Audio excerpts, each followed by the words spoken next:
Assalamualaikum warahmatullahi wabarakatuh. Perkenalkan, nama saya Santi Novianti, NIM 1602300, akan melaksanakan ujian PPLSP 2020. Assalamualaikum warahmatullahi wabarakatuh. Bagaimana kabarnya hari ini anak-anak? Alhamdulillah, semoga semuanya tetap dalam keadaan sehat walafiat. Nah, anak-anak sudah siap untuk mengikuti pembelajaran hari ini? Siap, bagus. Untuk memulai pembelajaran hari ini, alangkah baiknya kita memulai dengan mengucapkan basmalah bersama-sama.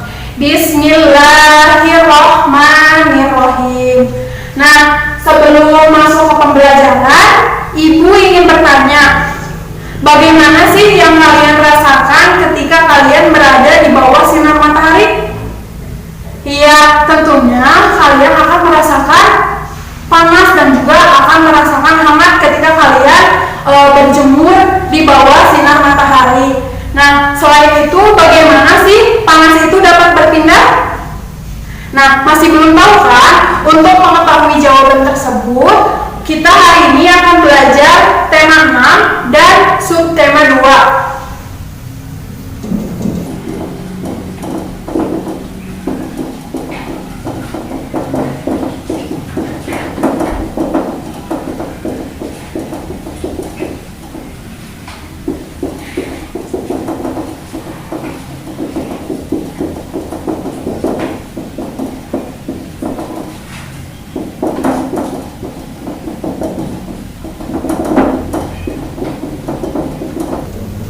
Nah, hari ini kita akan belajar tema 6 yaitu panas dan perpindahannya, dengan subtema 2 yaitu perpindahan kalor di sekitar kita untuk pembelajaran pertama.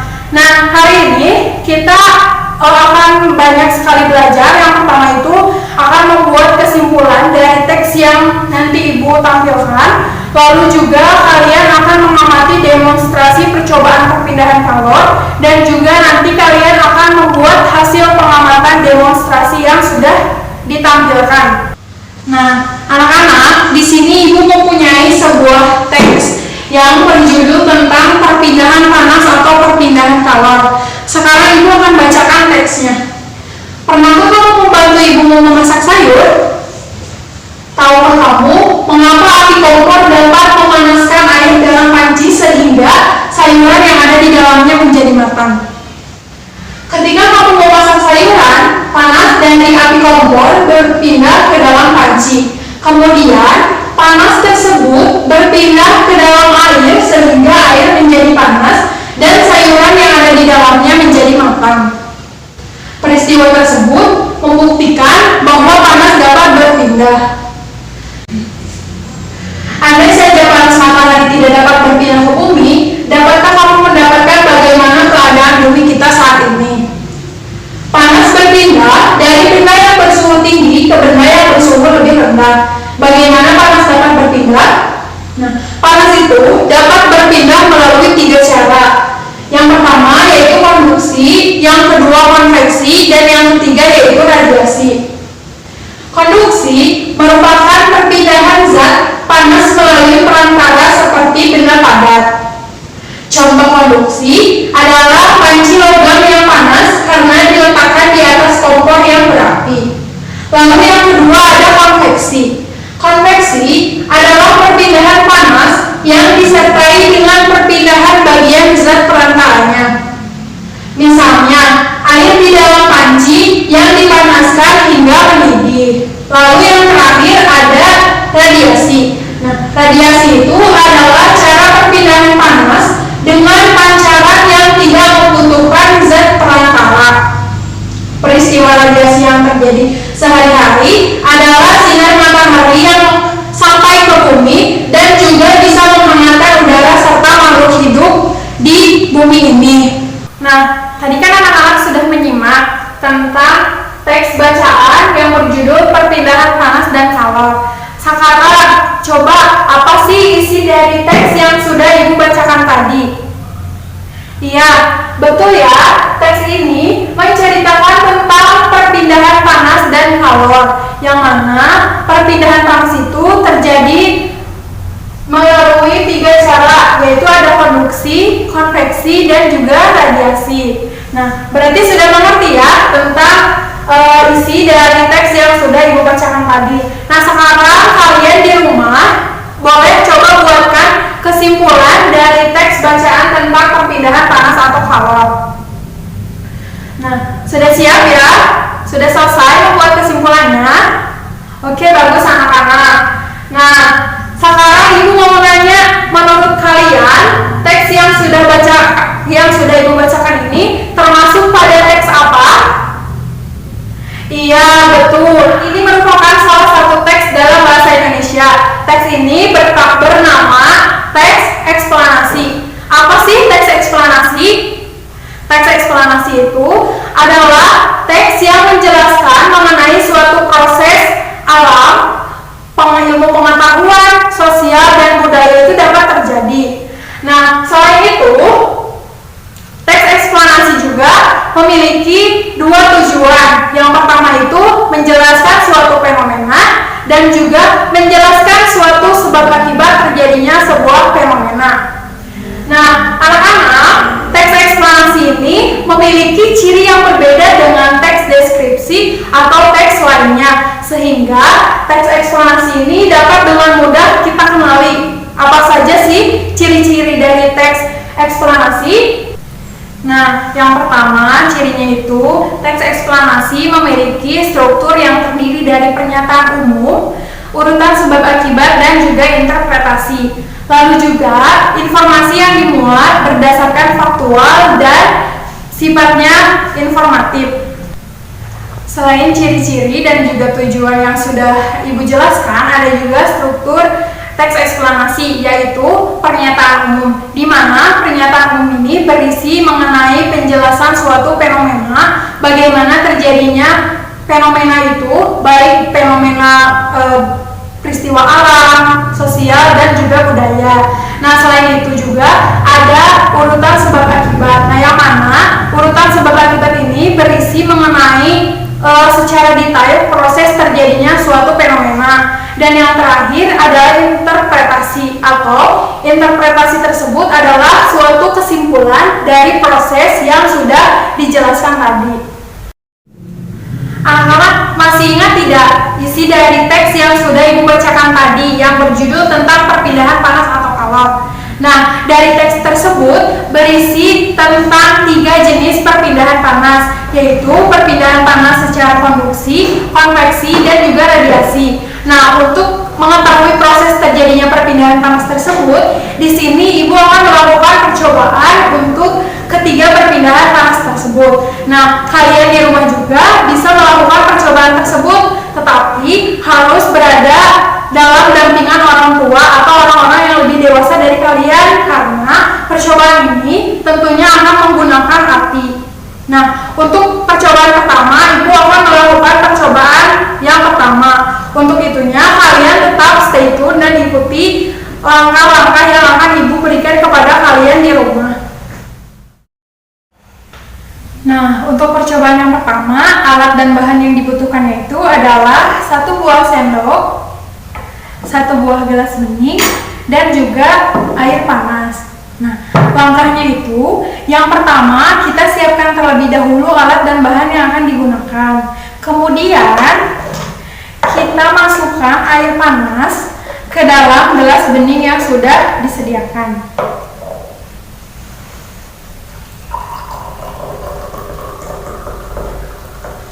Nah, seperti ini ya anak-anak. Setelah air panas berada dalam gelas bening, langkah selanjutnya yaitu kalian masukkan sendok yang sudah kalian sediakan ke dalam gelas yang telah berisi air panas. Nah, untuk mengetahui perpindahan panas tersebut, kita tunggu beberapa saat.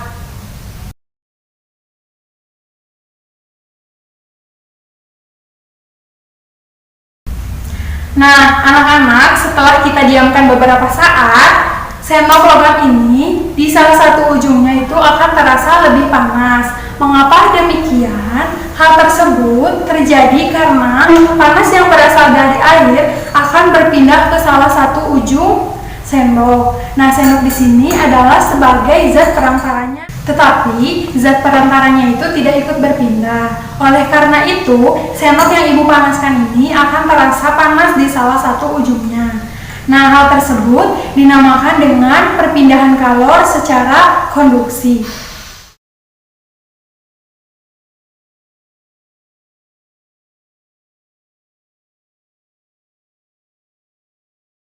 Anak-anak, selain kalian menggunakan alat dan bahan yang sudah ibu contohkan, kalian juga bisa menggunakan alat dan bahan yang lainnya. Contohnya itu seperti korek dan juga sendok. Nah, peristiwa ini memiliki proses yang sama seperti peristiwa yang sudah ibu tadi lakukan. Nah, yang mana kalian hanya membutuhkan korek dan juga sendok logam. Nah, ini panas yang berasal dari korek itu akan berpindah ke sendok. Nah, sendok di sini sebagai zat perantaranya.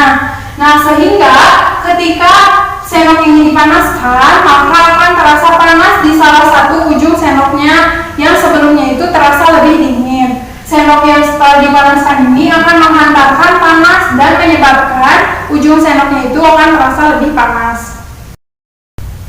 Nah, anak-anak, sekarang ibu akan melakukan percobaan yang kedua. Alat dan bahan yang dibutuhkannya itu adalah 1 buah gelas bening, 1 buah piring, 1 buah es batu berwarna, dan juga air panas. Langkah yang pertama adalah letakkan gelas bening ini di atas piring yang sudah disediakan. Kemudian tuangkan air panas ke dalam gelas bening.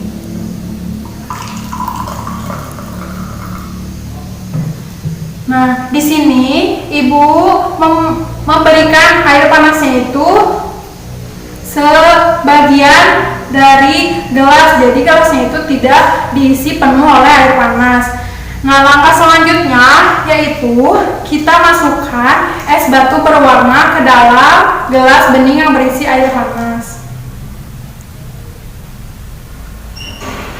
Nah, untuk prosesnya anak-anak kita tunggu beberapa saat ya.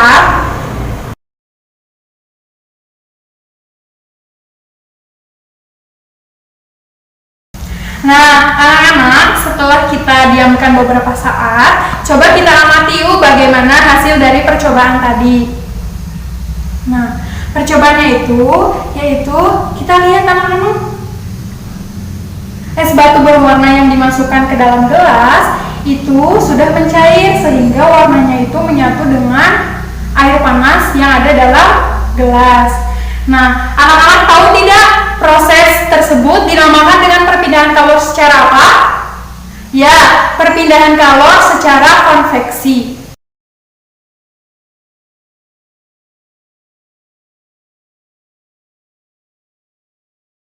Nah, anak-anak, selain kalian menggunakan alat dan bahan yang sudah ibu gunakan tadi untuk percobaan yang kedua, kalian juga bisa menggunakan alat dan bahan yang lain. Seperti di rumah kalian bisa menggunakan kompor dan juga panci yang di dalamnya terdapat air. Namun, kalian tidak boleh lupa dalam melakukan percobaannya, kalian harus didampingi oleh orang tua. Nah, di sini ibu memiliki gambar lain yang merupakan contoh proses perpindahan kalor secara konveksi. Nah, ininya menggunakan sumbu spiritus dan juga gelas sabun. Proses ininya berlangsung sama seperti percobaan yang sudah ibu lakukan, yang mana panas yang berasal dari api ini akan berpindah ke air yang berada pada bagian yang terbawah. Nah, sehingga air ini akan lebih panas terlebih dahulu dibandingkan bagian atas. Nah, air yang panas ini akan berpindah ke atas dan juga seluruh bagian air ini akan panas secara keseluruhan. Nah, setelah itu air yang panas ini akan terus berputar, anak-anak, ini akan terus berputar hingga air ini mendidih. Nah, yang mana air ini disebut sebagai zat perantara. Nah, anak-anak, sekarang ibu akan melakukan percobaan yang terakhir. Nah, alat yang dibutuhkannya itu adalah yang pertama korek, yang kedua lilin, dan yang ketiga penggaris. Untuk percobaan ini kalian harus betul-betul ada dalam pengawasan orang tua. Langkah untuk percobaan yang ketiga ini, yang pertama kalian siapkan dulu alat dan bahan yang sudah ibu sebutkan tadi. Nah, kemudian kalian nyalakan lilin menggunakan korek yang sudah tersedia.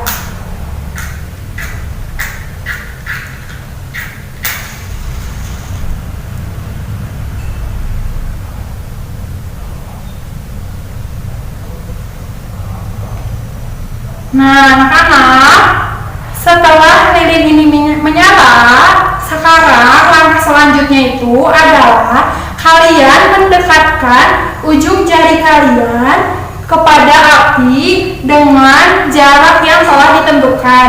Di sini ibu akan menggunakan jarak 2 cm dan juga 4 cm.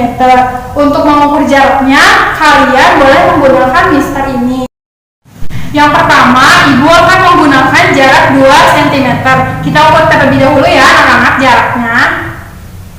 Seperti ini, berarti ujung jari ibu ada di sebelah sini. Kita tunggu beberapa saat. Oke, setelah itu ibu yang kedua akan menggunakan jarak 4 cm. Kita ukur lagi ya anak-anak menggunakan penggaris ini. Setelah itu kita letakkan jari kita sesuai jaraknya, yaitu 4 cm. Kita tunggu beberapa saat ya anak-anak. Oke, kita matikan terlebih dahulu apinya. Nah, anak-anak, setelah ibu tadi melakukan percobaan, ibu merasakan panas yang berbeda. Ketika ibu menggunakan jarak 2 cm, ibu merasakan tangan ibu lebih panas dibandingkan dengan jarak 4 cm ini. Anak-anak, percobaan tadi yang sudah ibu lakukan itu dinamakan dengan perpindahan kalor secara radiasi, yang mana perpindahannya itu tanpa disertai zat perantara. Hal itu terbukti tadi dari adanya panas yang berasal dari lilin yang langsung menyentuh ke bagian ujung jari ibu. Nah, panas ini secara langsung ibu rasakan tanpa adanya zat perantara yang mengantarkan panas dari lilin kepada ujung jari ibu. Selain itu anak-anak, untuk percobaan perpindahan panas secara radiasi dengan menggunakan alat dan bahan yang digunakan ibu tadi, kalian juga bisa merasakannya secara langsung di dalam proses kehidupan sehari-hari kalian, yang mana kalian akan merasakan proses perpindahan panas secara radiasi itu ketika kalian melakukan berjemur di lapangan terbuka ataupun di mana saja, sehingga panas yang berasal dari matahari itu akan berusaha menghangatkan tubuh kalian. Nah, proses tersebut dinamakan dengan perpindahan panas secara radiasi. Selain itu anak-anak, masih ada beberapa peristiwa atau kegiatan dalam sehari-hari yang menggunakan perpindahan kalor atau perpindahan panas secara radiasi. Contohnya yaitu masyarakat pesisir pantai yang menggunakan pancaran sinar matahari untuk menjemur ikan asin dan juga membuat garam yang merupakan proses mata pencahariannya.